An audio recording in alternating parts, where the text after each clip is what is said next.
your host, Ben Worthington.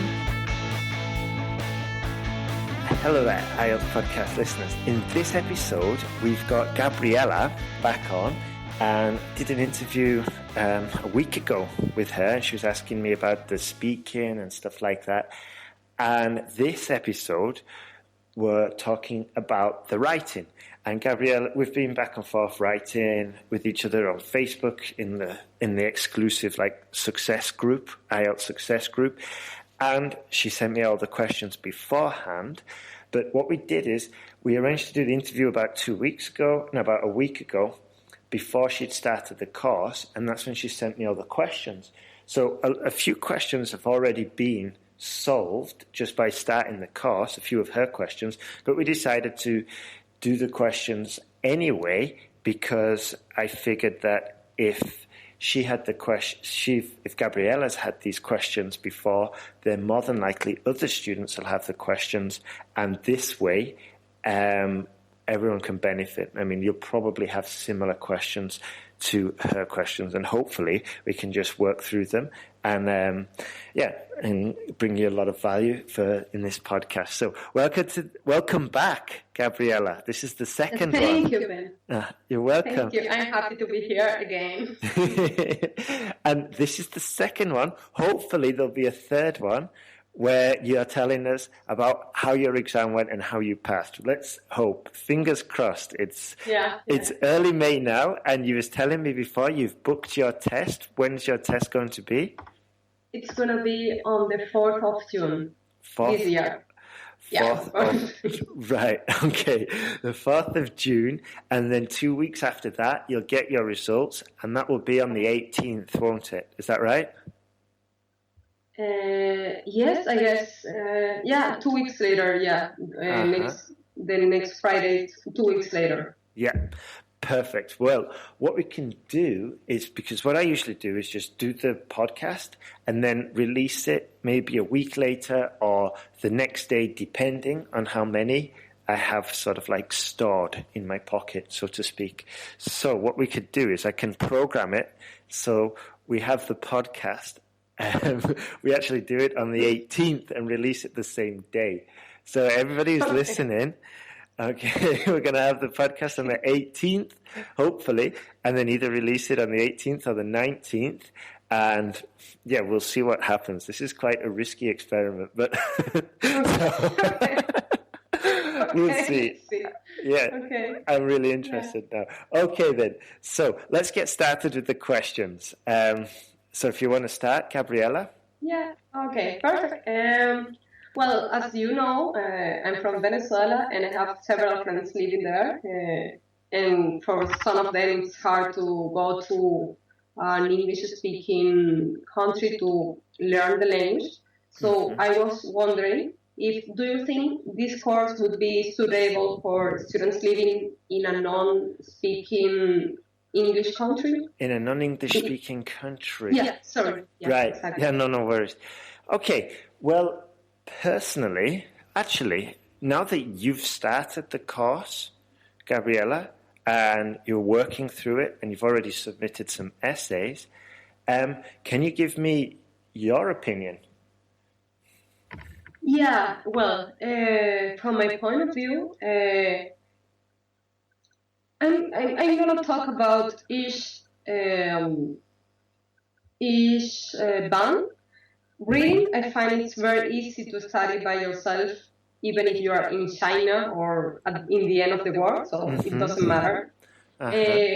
For the listening test, it's very useful to be in an English-speaking country. Yeah. However, what really helped me was listening to so many podcasts, at least 4 hours per day. Wow. And yeah, I always say that I had black pins in my ears, and now it's much better. However, I feel some problems with that.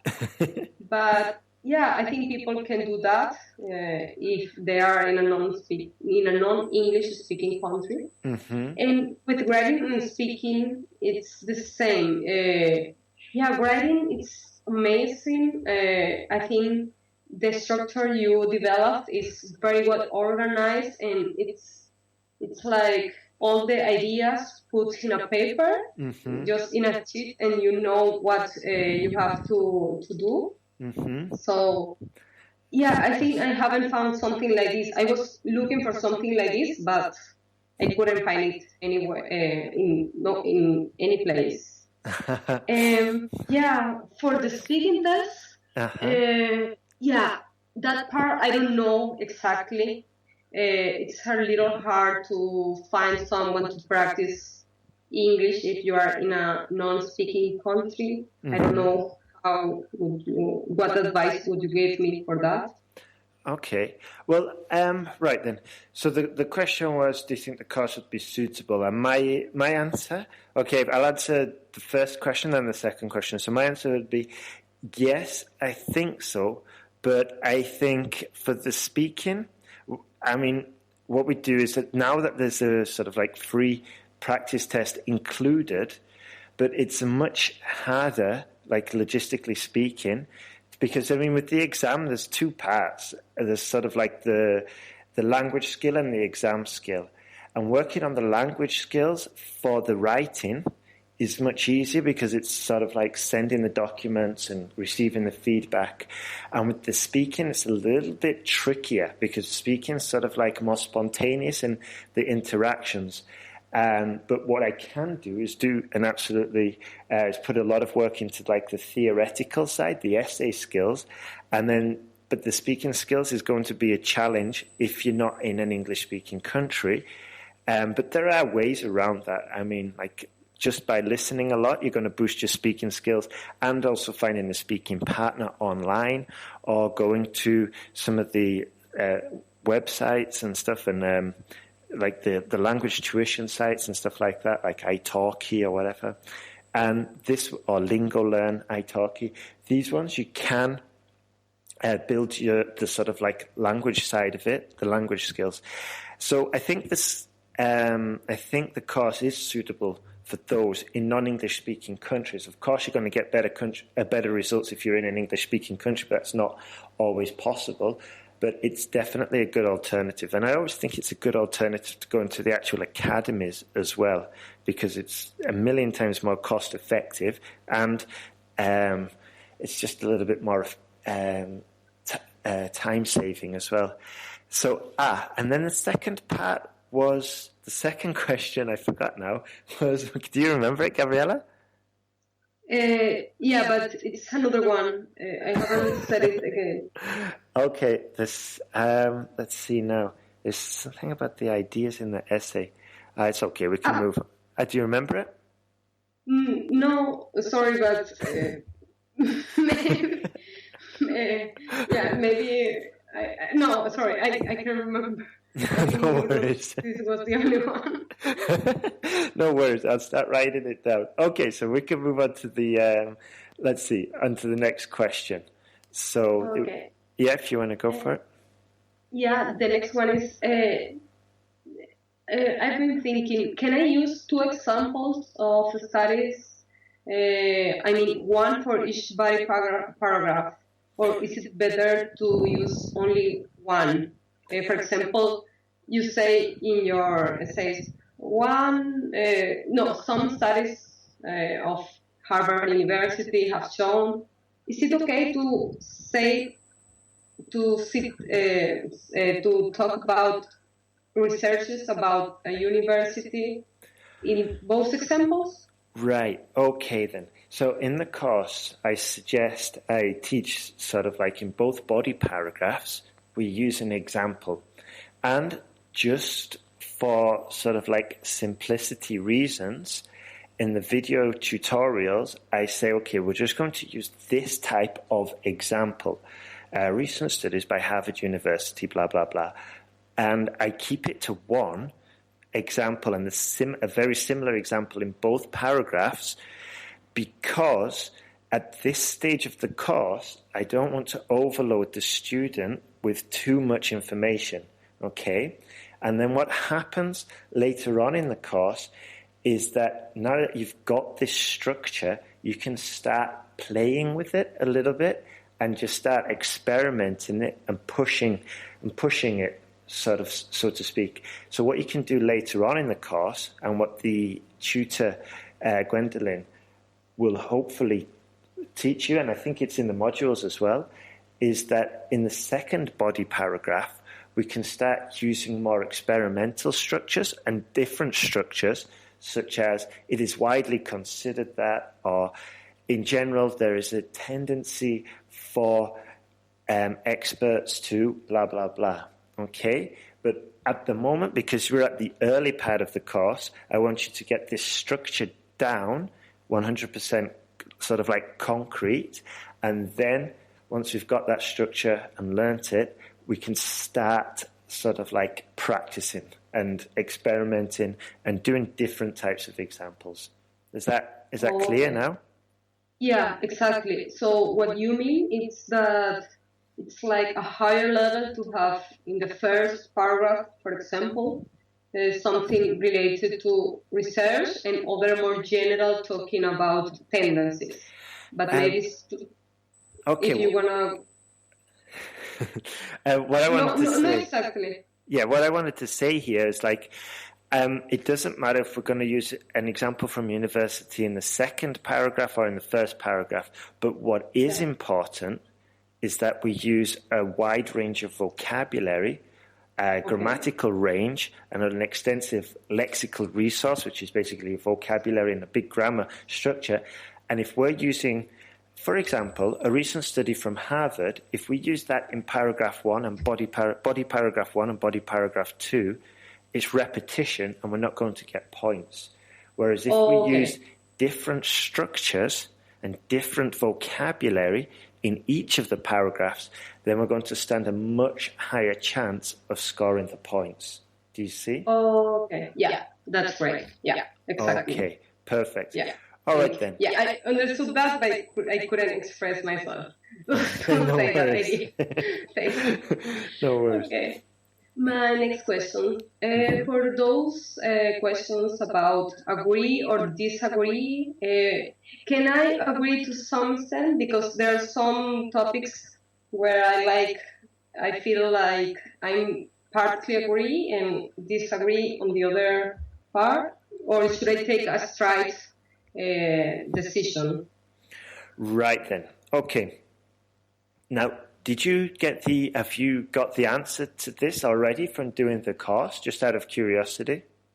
Or only... Well, with the one, I just went straight with it because I did only 2 essays, and they are, I think, both or maybe one is about agree or disagree, but I went straight because I didn't have that deal with, maybe it's a part of I agree or disagree to some extent. Okay. But there are some cases where I disagree. Right then.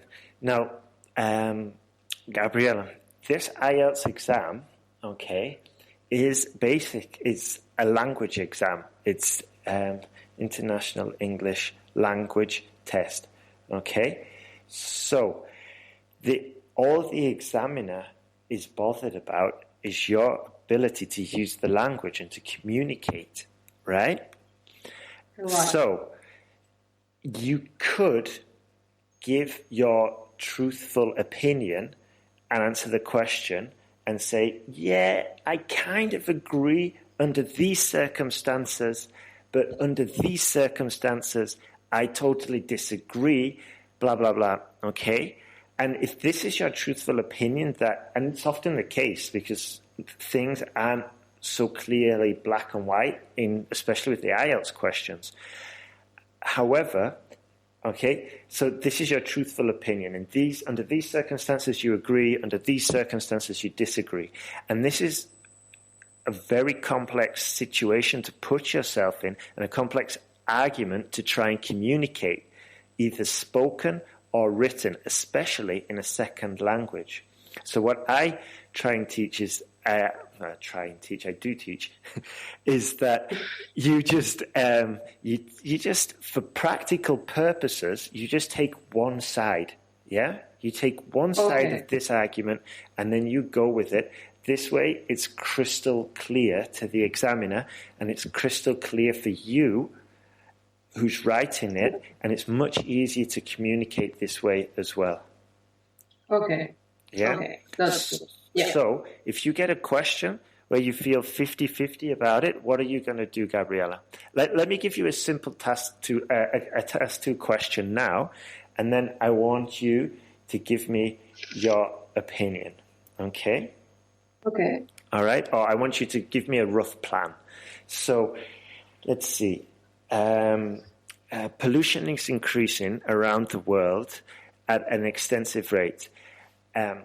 All car transport and fossil fuel burning should be outlawed or taxed.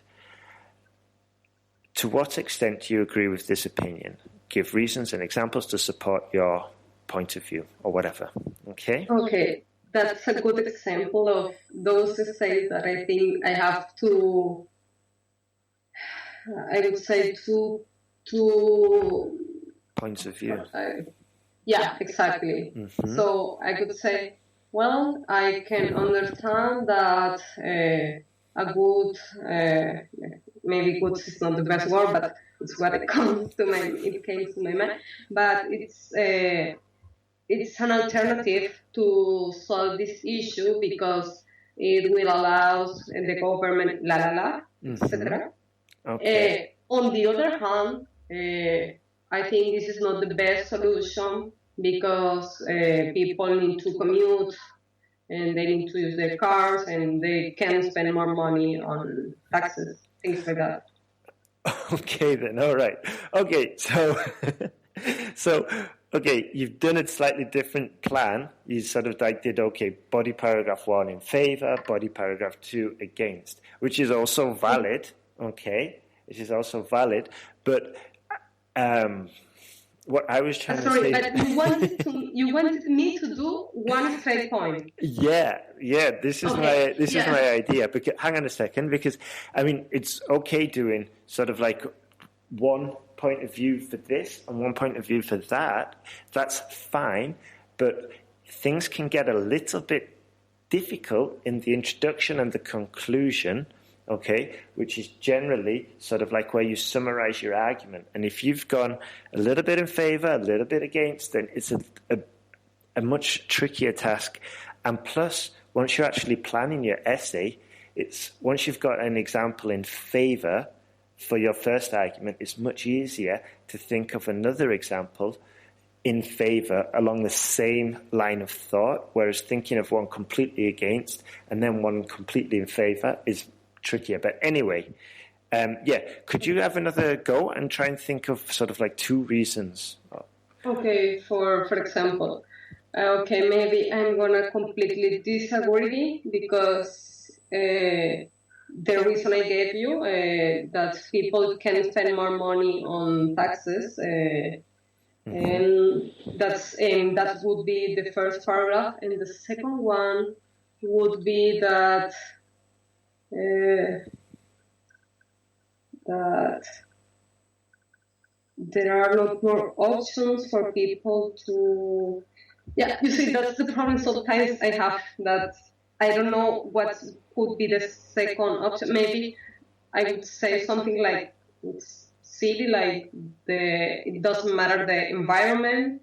Yeah, it's a bad argument, but... Yeah, this is fine. This is fine, right? You say, so the second argument was, the environment's not important. It's much more important that people have transport and energy, because without that they can't live.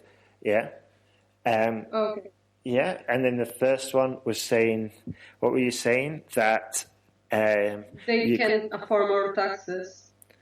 Yeah, they can afford more taxes. What would you mean by that? Who can afford, the government, the people, or? Yeah, the people, they are already struggling with their paying their bills and things like that. Okay, so they can't afford any more taxes, so you would be completely in disagreement with that. And the second reason you'd be in disagreement would be that, that the environment can take second in importance to creating jobs and transport.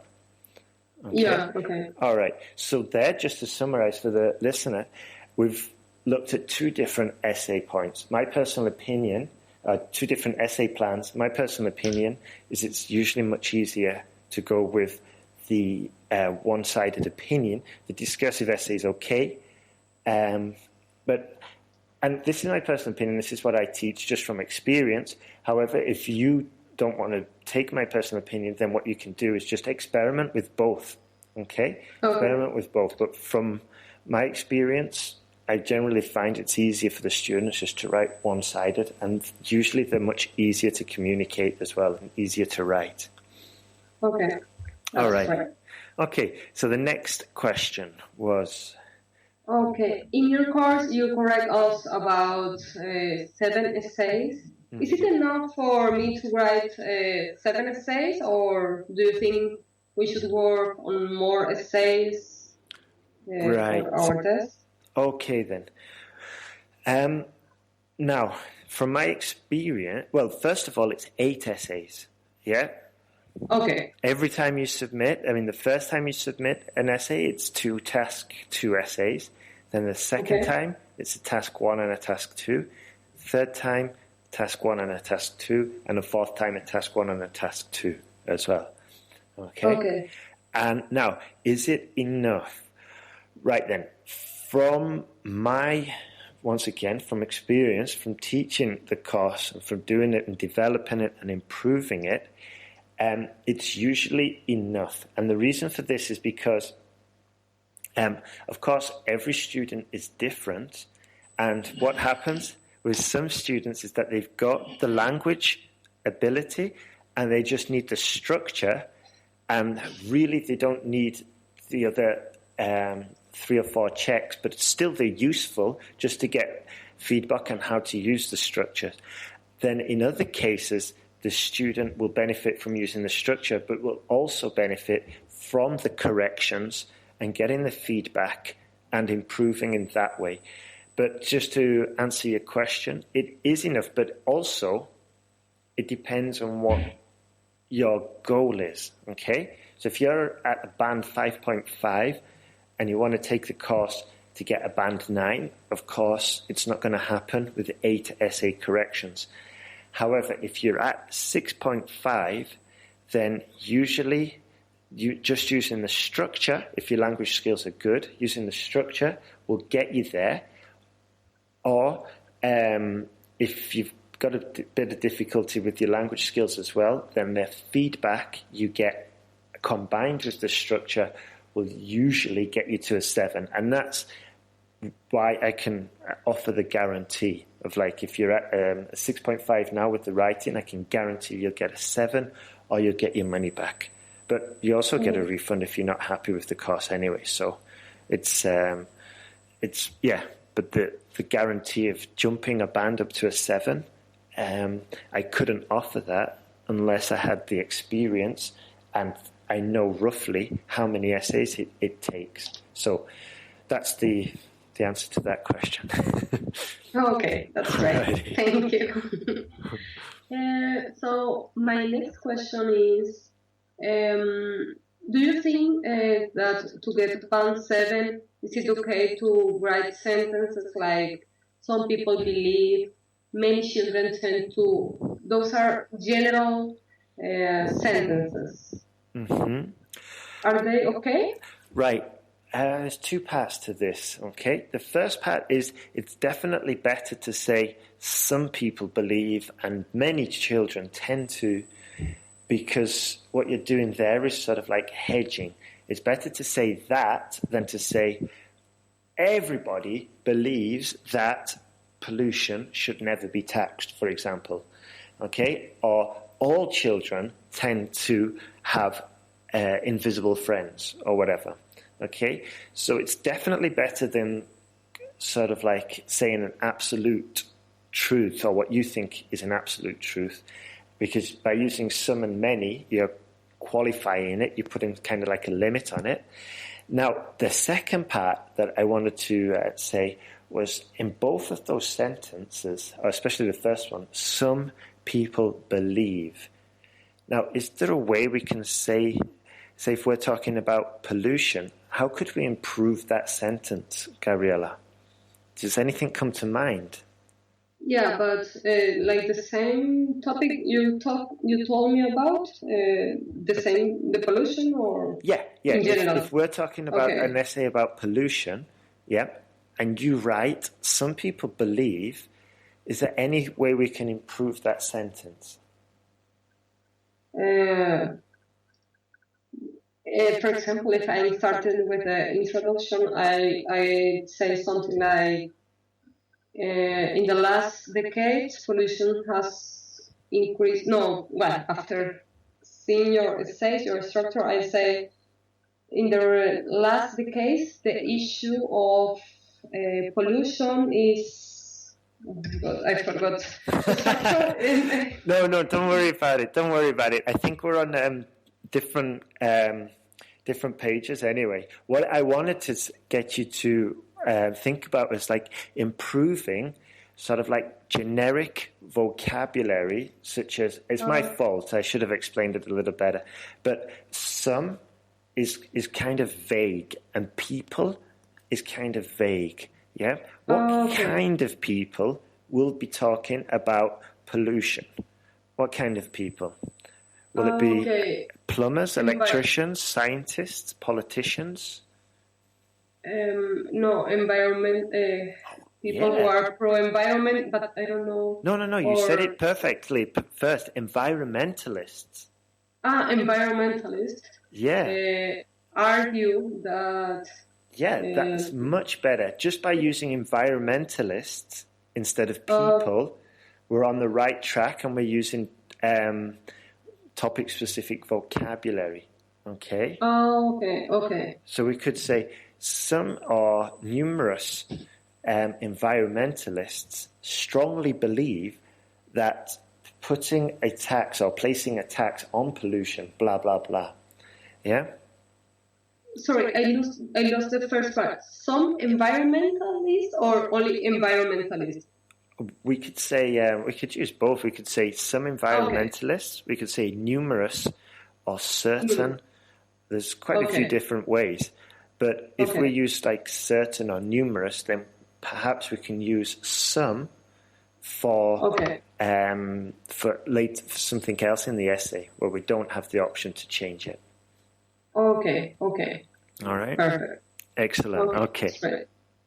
So my next question is, do you think is it a good idea to try to write the letter in less time in order to have more time to write the essay? For example, 15 minutes to the letter and 45 minutes for the essay.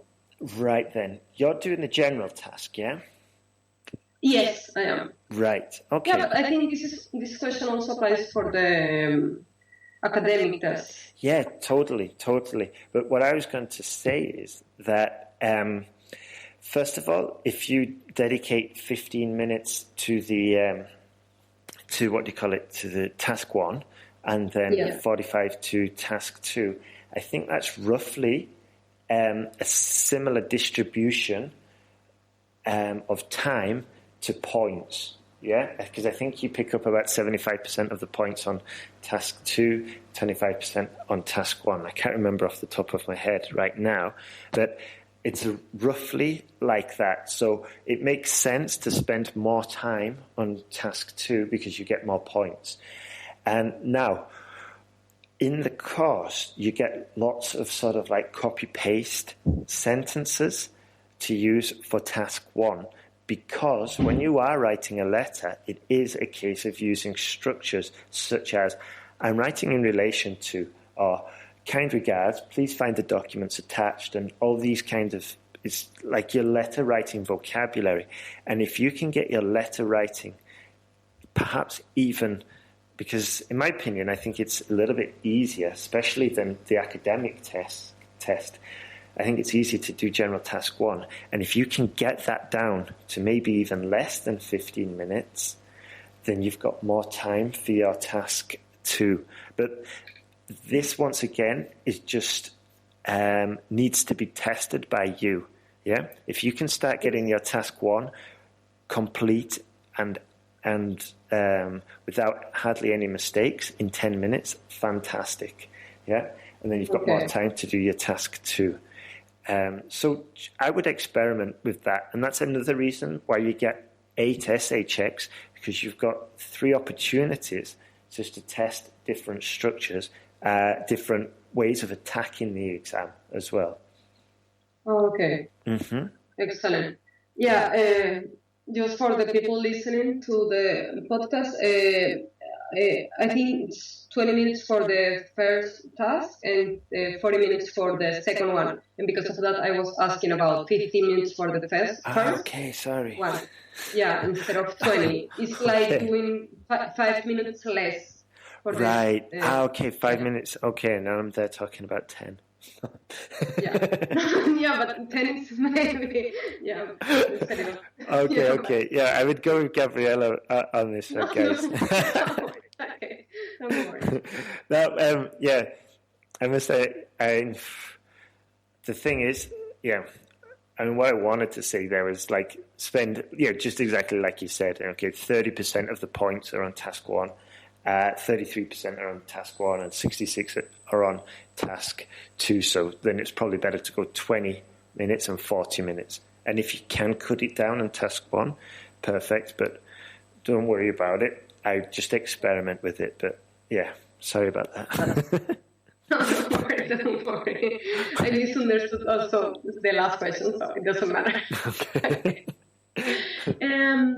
Well, this is a question I already got the answer from you as I started the course, but I'm going to ask you anyway.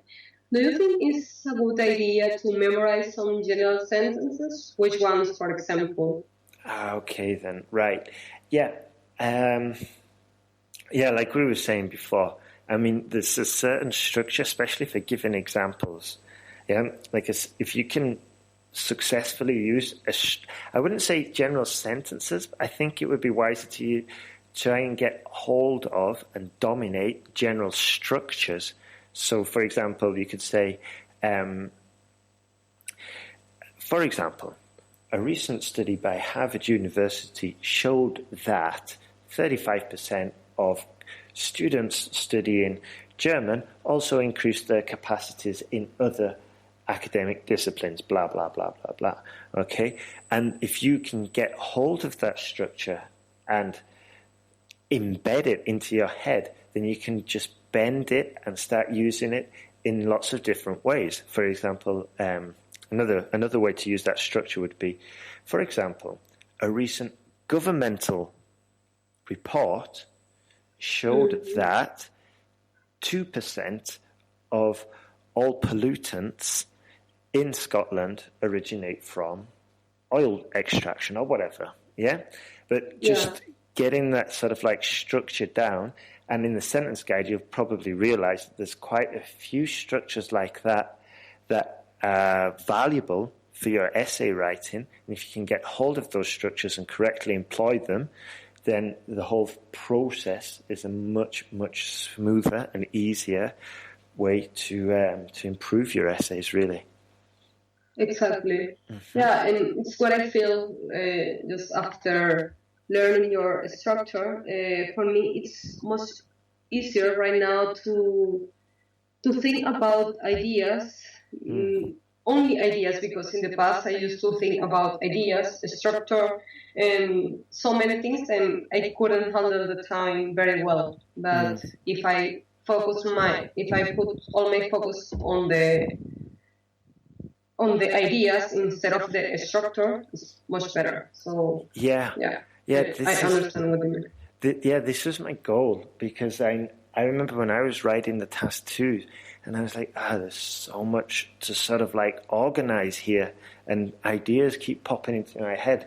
But if basically the examiner wants a similar thing most of the time for the paper, so if you can just follow a similar process to produce these essays, and this is another reason why you write 5 task 2 essays, is just to get that structure firmly embedded into your head, and then and all you have to do then is just think of ideas, and ideas. And you can use a similar structure for most of the essays, but ideas have to be different for every single essay. So getting your idea generation skills up to scratch and improving them is extremely important. And that's why you had to do the 16 with the first exercise. I won't go into it now. But yeah, that's why we had to do the first exercise. All right. So I think we're on to the final question now, aren't we? Yeah, I already got the answer for that one also. Yeah. So yeah, I'm gonna do it anyway. Do you want me to do it? Yes, please. Yeah. I think it's valuable. Okay. Having gotten 6.5 all this time in writing and speaking, how long do you think it would take to me to get 7? Because I'm thinking about taking the next test on June on the 4th of June, and right now today's May of today's 11th of May. 11th Yeah. of May. Right. Okay. So, how many times have you taken the exam? 5 times. 5 times. Yeah. Right. Okay. And the last time you got it, 6.5 in the writing. Yeah, and also in the speaking test. Right. Okay. So, the question is, how long? You've got 6.5. How long will it take you to get to a 7? Okay. Yeah. And as we said before, you're going to take the exam on the 4th, and then we're going to do a podcast on the 18th, hopefully with some good news. I'm kind of worried about it, but I think it's good. I think it's. I think it'll be quite an experience. So let's see. Now, depends on the student. Okay, so each student is different, and this is like what I was saying before, that we try and attack the problem with the writing, because that's what the guarantee applies for. Try to attack the problem from both sides, working on both the language skills with the essays, the feedback and the improvement, and the actual essay skills, which is like the structure, the process, and basically the sentence guide sort of like course. So, as I said, this is usually adequate, and this is usually the case it's usually sufficient for jumping a student from 6.5 to a 7. And if they're working hard, they can sometimes, and every student's different. I mean, the students that have got an 8 or a 9, I think Jana got a 9 using the sentence guide and getting lots of feedback. Other students have jumped from 5.5 up to 6.5, so it's different for each student. But of course, I think, the minimum time you can take the course is like 10 days, and that's sort of like going at a very moderate pace, working through it. For you, I suggested you take the course on the 4th, because basically, the more time you put in practicing, the greater your chances of passing. So I really think, and I really hope, you're getting a 7. So we'll see. And anyway, Gabriela, what are you doing for the speaking part? If you got a 6.5 for both writing and speaking before, and I know you've taken the course, have you done your mock practice test yet? No, I haven't. Actually, I was very focused on the writing material, but I think it was yesterday I started. Yeah, it was yesterday I started just watching the videos, and I found the mind map, and I haven't saw that before. I mean, I knew what mind map means, but not for I just speaking for the speaking test, and I don't know why I didn't think about that before. Okay. I think it's gonna be very useful for me. But going back to your question, I haven't taken the mock test. How can I do it? Right. Okay. Well, I think I sent a link. If not, I'll send it again.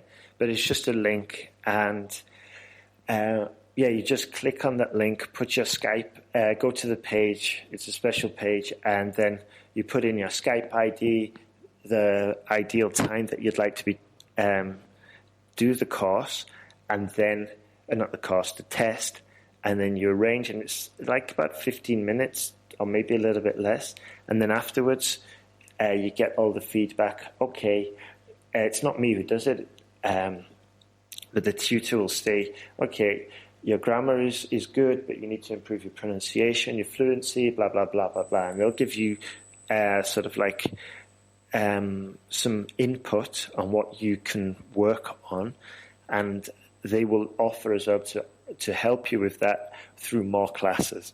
Okay?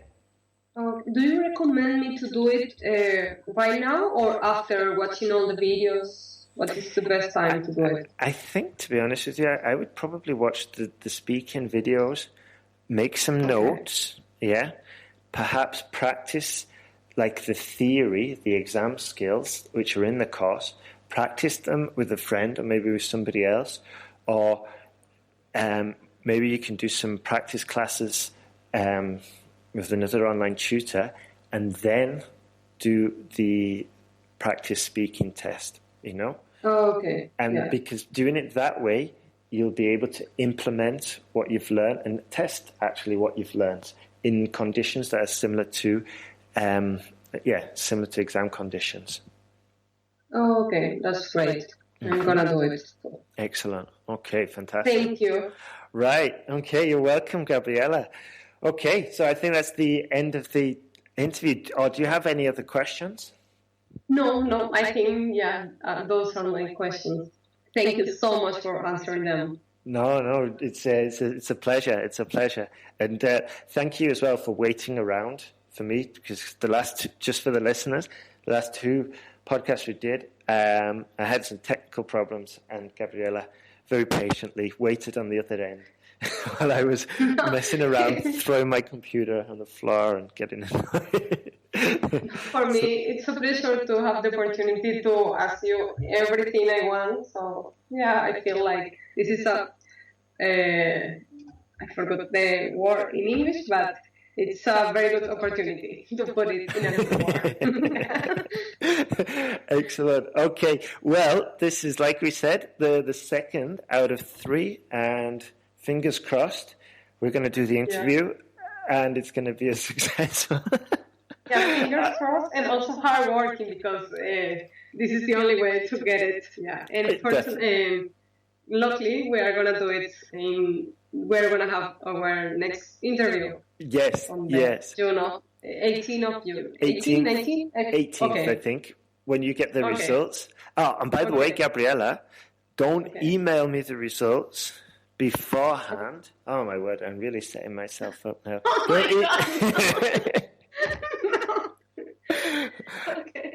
Well, we can talk about. No, I'm pretty confident. Don't email me them before, okay? I want you to tell me on the recording. Oh my word. Okay. All right. On the record. That's great. Yeah. But I feel pretty more confident right now than in the past. Excellent. I can learn different things, so that's great. Yeah, and I think honestly, if you're feeling more confident, that alone can just boost your score, because you're going to be studying better, you're going to be writing a lot better, you're going to be calmer. So, just by being confident, we're taking a good portion of the difficulty out of the test. So that's fantastic news. Well, right thank then. you. Okay, Gabriela. Well, keep in touch. Yeah, keep in touch. Thank you very much.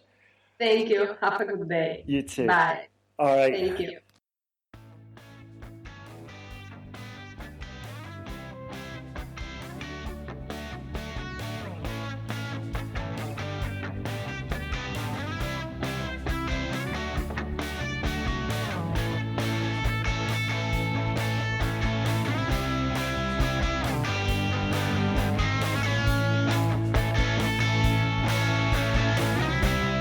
Thanks for listening to IELTSPodcast.com.